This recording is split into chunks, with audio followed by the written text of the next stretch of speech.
Sí, bona nit. Bueno, esclar, això és un aiguabarreig de números que jo entenc que s'han de dir, però que en altres èpoques el que es feia era que cada regidor explicava dintre del projecte que ell tenia, i a mi em toquen, doncs mira, sí, m'han hagut de baixar la partida, molt bé, però tinc 10.000 euros i penso fer això, penso fer això, penso fer això. Esclar, això no es fa i jo demanaria si es pot fer. No sé si estava previst o no estava previst, però si no, no s'entén res. Jo crec que ningú ha entès res. Un aiguabarreig de números que no...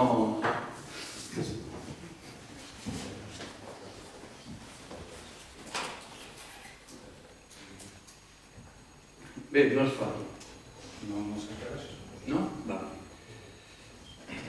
No es fa. Vull dir, aquest any això no es fa. El regidor ha fet una exposició genèrica i després, si voleu puntualitzar, vostès tenen la documentació de la carpeta tal, si hi ha algun tema puntual que vulguin fer la regidoria o el regidor, en aquest cas, d'Hisenda contestarà. Vale. D'acord, sí que s'havia fet. Portem anys aquí, cada regidoria explicava més o menys el seu projecte és de la manera que el pressupost es farà entenedor. Bé, aquest pressupost, com ha dit el senyor regidor d'Hisenda, hi ha una barreja de partides molt evident, i llavors es fa difícil seguir-lo, fins i tot els que portem aquí ja un temps, perquè, per exemple, una partida de comunicació que vagi a parar a urbanisme, doncs escolta, dius això, per què? I com aquesta n'hi ha diverses que... Però bueno, ja hem vist que el pressupost globalment es redueix en poc més d'un 3%, el global del pressupost ordinari es redueix un 3%, aspecte que per altra part sembla lògic amb la conjuntura actual. Però és lògic però no tant. És un pressupost que se'ns presenta en la mateixa línia que ens està presentant la dreta catalana, la dreta espanyola i Sarkozy Merkel, per dir d'alguna manera. O sigui, la dreta més rància, que és el que ens porta ara, i des de fa temps, és una proposta de més crisi, cap solució, i una proposta que no fa més que fomentar l'atur. Un pressupost que, com és lògic en els paràmetres de la gent que en governa, castiga principalment les partides de cultura, ocupació i servei a les persones. I posaré exemples. Per exemple, la partida econòmic 131 hi trobem a faltar els plans d'ocupació. Per exemple, en altres partides, altres anys hi ha hagut plans d'ocupació que han donat feina, concretament el 2010, van donar feina a 12 persones durant 6 mesos. O sigui, aquesta acció d'ajudar les persones més desvolgudes en quant als plans d'ocupació no es fa. I si continuem en el càstig a les partides més de servei a les persones, anem continuant.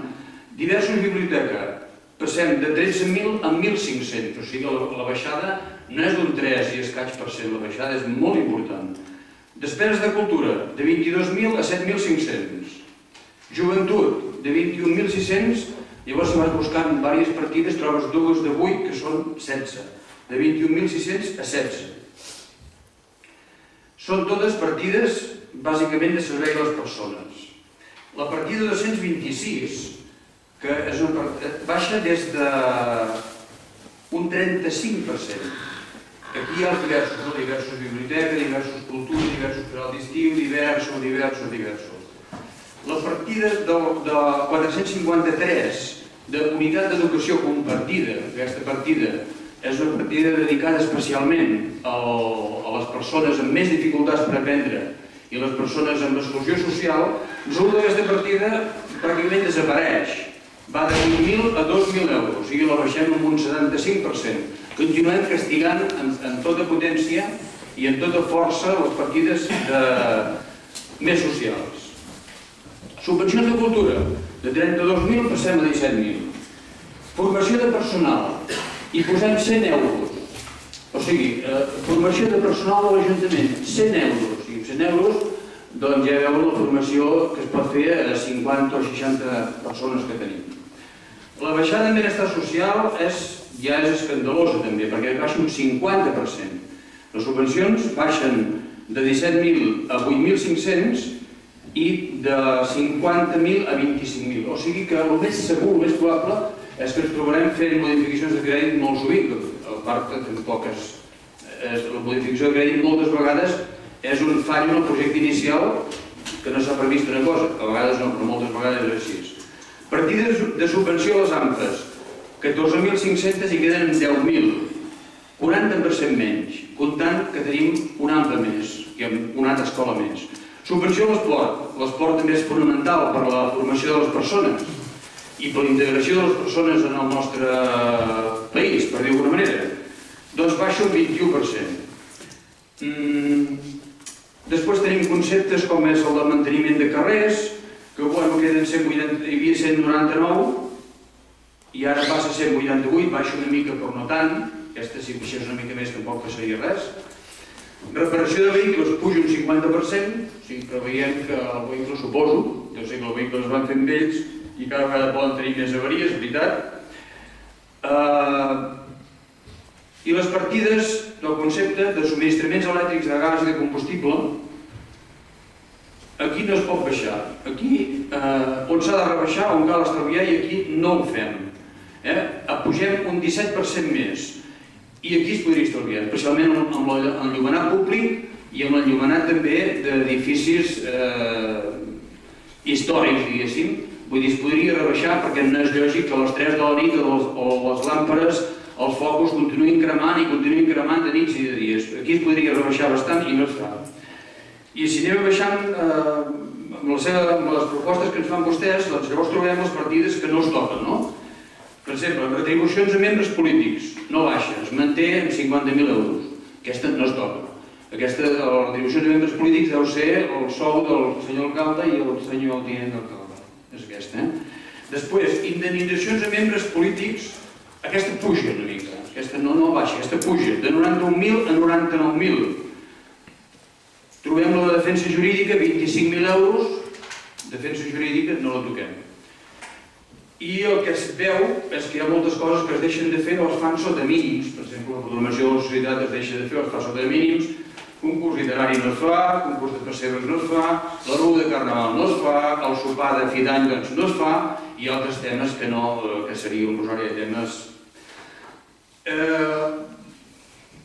Anant concretant en un context econòmic com l'actual, si no poden els regidors gestionar diners, el que han de fer és gestionar i generar idees.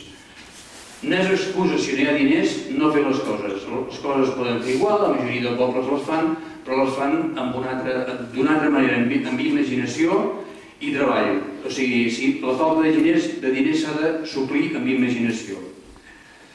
I no veiem que ho facin. A més, vostès tenen un equip de govern molt nombrós. És l'equip de govern més nombrós que mai hi havia hagut en aquest Ajuntament des del meu record.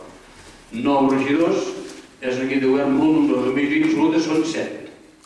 Vull dir que 9 és molt nombrós i en canvi no veiem que això es transmeti, es plasmi com una millora al servei a la ciutadania. El senyor Romaguera va dir, quan es va prendre posició aquest equip de govern, i amb un criteri que no feien falta floreros a l'Ajuntament. Floreros, ell es referia a regidors que no porten cap cartera. I ara aquest tema encara és més actual, perquè evidentment s'hi troba regidors que diuen no, és que no podem fer res perquè no tenim, home, si no tenim diners i no fem les coses, doncs per què hi som a l'Ajuntament? Només ens queda parlar del pressupost d'inversions, però serem curts perquè el pressupost d'inversions és cap.